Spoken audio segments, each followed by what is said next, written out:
Hello বন্ধুরা, কেমন আছো তোমরা সবাই? আশা করি ভালো আছো। পুতুলের সাজঘরে তোমাদের সবাইকে স্বাগত। চলেছে একটা নতুন ভিডিওর সাথে। ওই ঘরটার কাজ হলো, মাদের ঘরটার সবে ঢালাই পড়লো। ঢালাই পড়ে এখন প্লাস্টার হচ্ছে বলে পুরো ঘরটা একদম মিশি মিশি হয়ে রয়েছে, পুরো একদম ছড়ানো ছিটানো। আর কটা দিন লাগবে, মোটামুটি আর 15-20 দিন হলে আশা করি সব কাজ হয়ে যাবে, তারপর রং ফং করে কমপ্লিট হবে। এই যে সকাল সকাল অনি বললে একটুখানি চাউমিন করতে, একদম মানে পুরো বাঙালিয়ানা মতে টিক টিক টিক টিক করছে, দেখেছো? টিকটিকি একদম সাথে সাথে। ওই জন্য বলি তাহলে একটু আলু দিয়ে করি, কারণ অনেক দিন হলো সানডে ব্লগ করা তো হয় না। প্রথম কথা আমার তো সেই জানুয়ারি থেকে সেশন চলছিল, অ্যাপ্রক্স এপ্রিলের 11তে ঈদ হলো। তারপরে এবার আমার আফটার ঈদের যে কাজগুলো সেগুলো করতে করতে এমন হচ্ছে এখন আর ব্লগ বানানোও হয় না, দেওয়া তো দূরের কথা, বানানোই হয় না। অনেক দিন হলো, প্রায় ভিডিও আপ ডাউন হয়ে গেছে। মাঝখানে আমার জন্মদিন ছিল, মানে আমার জন্মদিন ছিল, অনেক জন্মদিন ছিল, এগুলো সব স্কিপ করে, মানে ভিডিও করা আছে কিন্তু ভিডিওটা যে ঠিকঠাক এডিট করে একটু ভয়েস ওভার দিয়ে দেবো সেটা পর্যন্ত সময় হচ্ছিল। তাই ভাবলাম না, এই রবিবার একটা ব্লগ করি, আর এই সপ্তাহের মধ্যে সব কটা ভিডিও এডিট করে ভয়েস ওভার দিয়ে আপলোড করে দেবো, যাতে মোটামুটি এক সপ্তাহের মধ্যে সব কমপ্লিট হয়ে যায়। এই কথা বলতে বলতে দেখো চাউমিনটাও হয়ে গেল, হয়ে ওকে খেতে দিচ্ছি।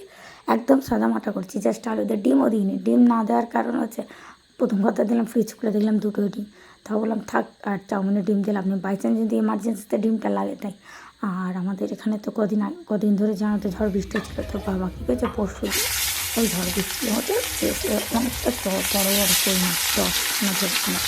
আমাদের যেহেতু ভেড়ি আছে, দেখেছে ভেড়ির ওপার থেকে ওই মাছগুলো একটা কই মাছ গেলে নাকি কান দিয়ে ওঠে, সেই সময় 10টা ধরেছিল। তো 10টা কিন্তু মা 3 থেকে 4টে রান্না করে খেয়েছিল, আমাদের জন্য 6-7টা রেখে দিয়েছি।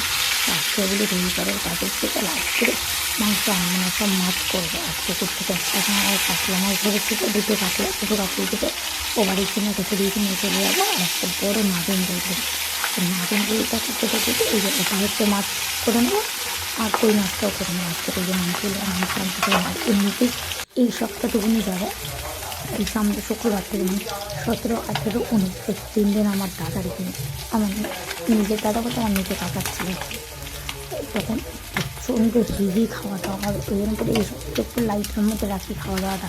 আর হ্যাঁ, বিয়ের শপিং তো আমি অলমোস্ট করে ফেলেছি, তার মধ্যে বললাম আর একে ঈদ শেষ হলো, তারপর আবার বিয়ে বাড়ি, এই শেষ করার মধ্যে আমার একদিন না পিকচার ভিডিও করা, বিয়ে শপিং করা হয়নি ঠিক, তবে ভালো কিছু জামা কাপড় কিনেছি না এখন, একদিন তোমার চেষ্টা শেয়ার করতে সেটা যদি বিয়ের আগে হয়তো খুব ভালো করবো, কিন্তু যদি বিয়ের আগে না হয় তাহলে বিয়ের পরে আমি কিছু কিনেছি সব দেখাবো।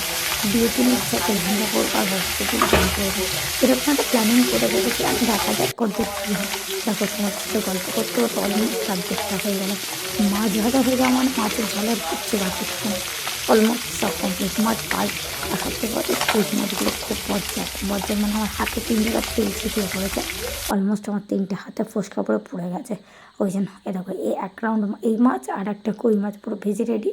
আর ওই মাছের মাথাটা ইচ্ছা আছে একটু পোশাক করবো, আজ কমপ্লিট করে ঝপাঝপ করে রান্না করি, কারণ রান্না করে না অনেক দিন হলো মাঠে যায়নি। আজকের একটু মাঠে যাব, মাঠ থেকে যাবে, চান টান করবো, শ্যাম্পু করবো, করতে তো 3টে, প্রত্যেক রবিবার 3টে ছাড়া তো ভাত খাওয়াই হচ্ছে না। চলো মোটামুটি আমার কাজ শেষ, এবার আমি চললাম মাঠে। মাঠ থেকে ঘুরে এসে স্নান করে মা খাওয়া দাওয়া বাড়ছে, ও তো মাছের ঝাল আর সর্ষে কই আর তোমার করেছি, করে খেয়ে দিয়ে উঠে একটুখানি দই খেলাম। ভিডিওটা ভালো লাগলে অবশ্যই লাইক করো, টাটা, দেখাবে আগের ভিডিওর সাথে।